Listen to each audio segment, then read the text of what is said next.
in Israel, the coalition government has fallen inside the Israeli Knesset.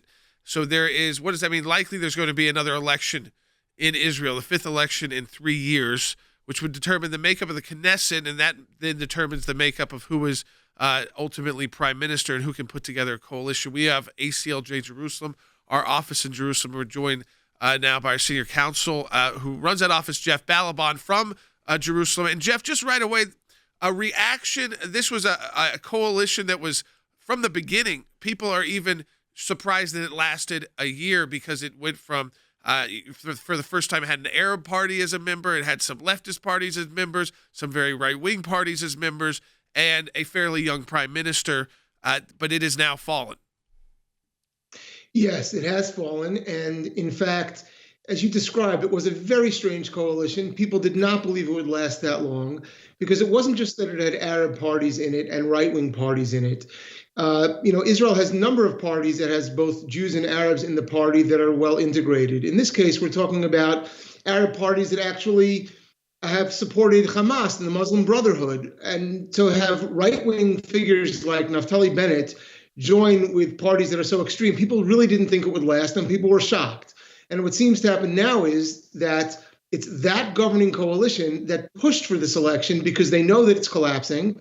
And it seems that they're trying to push to have this done quickly so that Bibi Netanyahu doesn't have a chance to pull together a new governing coalition. Yeah, so because people need to understand, this is not Israel's system of government is not like the United. It's not a constitutional republic. So it's coalition governments, which is very similar to the UK system, and those could fall apart. Which, Andy, that's exactly what happened here. But it's not a constitutional republic. No, it's not a constitutional republic, and it's not, for example, a two-party republic as is in the United States. It is more like the British system, but even more so because you've got multiple parties beyond just Tories and Labour and Scottish nationalists. You've got, as Jeff pointed out, multiple parties. Bennett had put together a coalition of, I believe it was 8 ideologically diverse parties, and it seems that their ideological diverseness and diversity was being united by their dislike of Netanyahu. Yes. So that's what kept them together. Well, that's not a basis upon which to keep a government together. Was the major, Jeff, and you're over there, obviously, run our office in Jerusalem. What was the major issue? I know there were security issues. I know there was economic issues that caused this coalition to fall apart, really, a year after it came together? Yeah.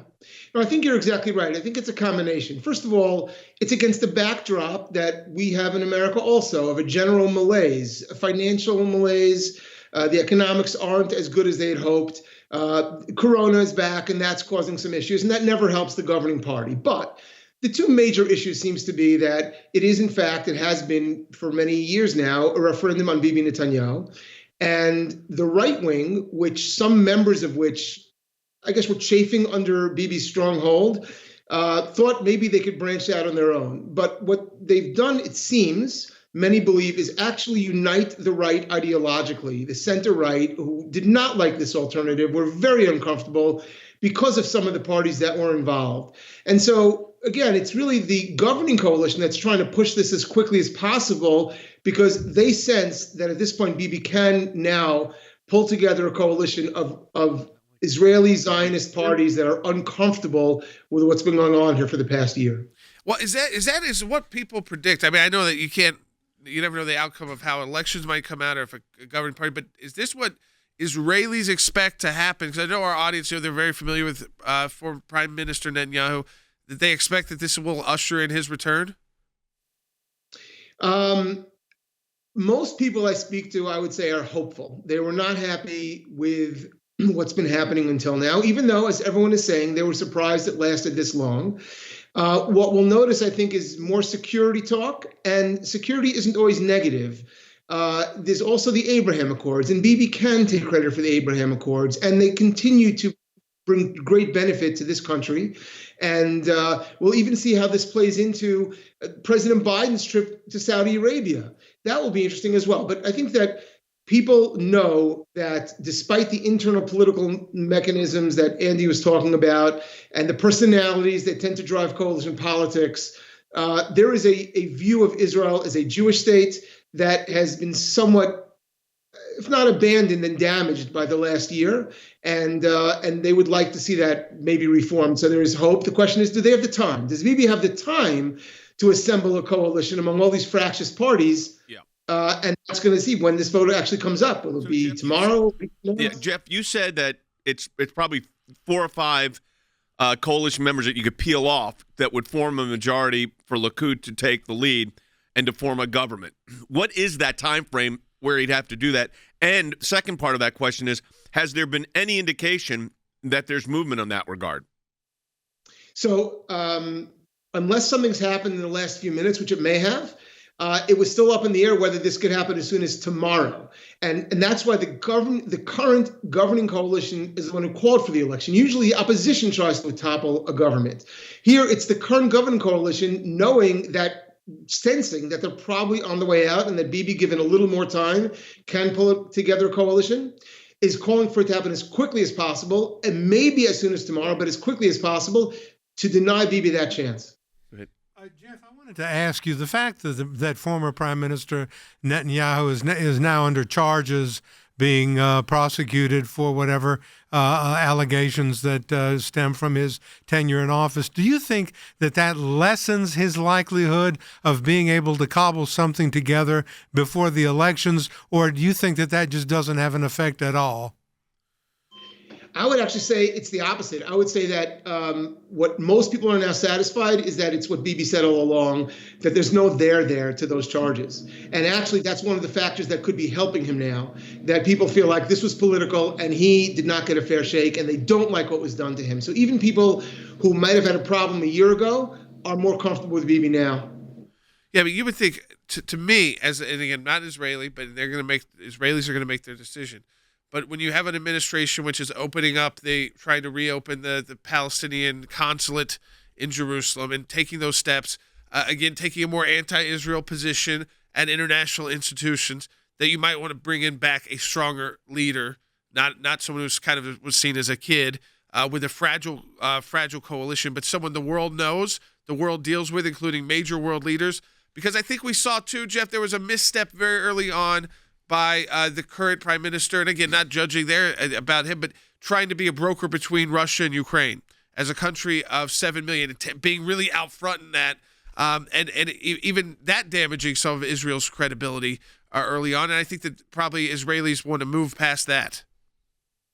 I think that's actually a fantastic point, and I think that's exactly right. In other words, the argument will be made, no doubt, by Bennett's side and others who would be in coalition with Bennett, the more left-wing parties, that you don't want to see a return to the kind of fractious existence between the Israeli government under Bibi Netanyahu and a democratic-run America. They don't want, everyone knows there was a lot of tension, more than tension, between Barack Obama as president and Bibi Netanyahu as prime minister. In fact, President Obama actually villainized Bibi very directly. And there's a sense that they'll argue that they don't want to see that again. We need America here in Israel. Well, the other sense is what you just said, Jordan. And I think that's more the overwhelming sense on the street that I've been hearing, and also among people in the know, that Israelis really don't want to hear that. They want a leader who's a true leader who will put Israel's interest first around the world. They know, they see, they feel the warm and productive peace that's happening in the Arab world with Israel, and they want to see more of that. And that really rests with Bibi, not with anyone else. So, Jeff, if there is if Bibi cannot pull this coalition together in this interim period, when would the election be? That's a great question. The system is complicated. There calls for multiple votes. And so it may take, let's say, 3 or 4 months till there's an election. And then, there's a period of time where they have to form a government. So everything hinges right now, well, I shouldn't say everything, Jay, but so much hinges right now how quickly the current government is able to push forward this vote. If they could actually get it to happen immediately, they're hoping it'll deny, and it's an outside chance, but they're hoping they'll deny Bibi the chance to put together a coalition. But the truth is, I haven't heard anyone able to think of a scenario where there's any coalition that's not Bibi's. So it's almost like two conflicting things. It's very hard to imagine him pulling it together right away. But there is a sense that the right-wing parties and the centrist parties are united. They don't like what they've had the last year. And so, listen, Bibi is best with his back against the wall, and people who are in the Bibi camp seem optimistic, and people who are in the Zionist camp tend to feel that they will, or the center-right camp, which is really most of the country is center-right, tend to feel that they will get, they're hopeful that Bibi will be able to pull it out. Look, Benjamin Netanyahu has been a strong leader for Israel for a long, long time. He's made multiple comebacks. We work with him and in our defense of Israel at the International Criminal Court. We also saw that in the Golan Heights Declaration that I had the privilege of being with Prime Minister Netanyahu when that was signed by President Trump. So some great developments. All right, Jeff, we appreciate it.